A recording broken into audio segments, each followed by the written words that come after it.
কবরে খেজুর গাছের ডাল পোতার বিধান কি? মৃত মানুষকে কবরে দাফন করার পর তার কবরে ডাল পুঁতে রাখা যেতে পারে, বিভিন্ন হাদিস দ্বারা প্রমাণিত। নবী করিম সাল্লাল্লাহু আলাইহি সাল্লাম দুই ব্যক্তির কবরের পাশ দিয়ে যাচ্ছিলেন, তাদের কবরে আযাব হচ্ছিল, তিনি ওহীর মারফত জানতে পারলেন। তখন তিনি একটা খেজুরের ডাল আনতে বললেন, আনার পর সেটা ভেঙে তাদের কবরে তিনি পুঁতে দিলেন। এবং কোন কোন সাহাবী তার মৃত্যুর আগে ওসিয়ত করে গেছেন ডাল পোতার কথা। এই জন্য আমাদের মৃত মানুষদেরকে দাফন করার পর তাদের কবরে যদি আমরা ডাল পুঁতে রাখি, তাহলে ইনশাআল্লাহ বিদিল্লাহ এই হাদিসের উপর আমল হবে।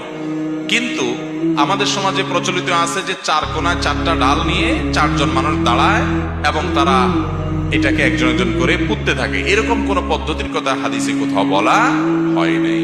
অতএব কবরবাসীর আরামের জন্য আমরা যেরকম জিয়ারত করব, তাদের দোয়া করব, মাগফিরাতের জন্য দোয়া করব, ঠিক একইভাবে তাদের কবরের উপরে গাছ লাগানো, ঘাস লাগানো, এগুলো সবগুলোই যেতে পারে।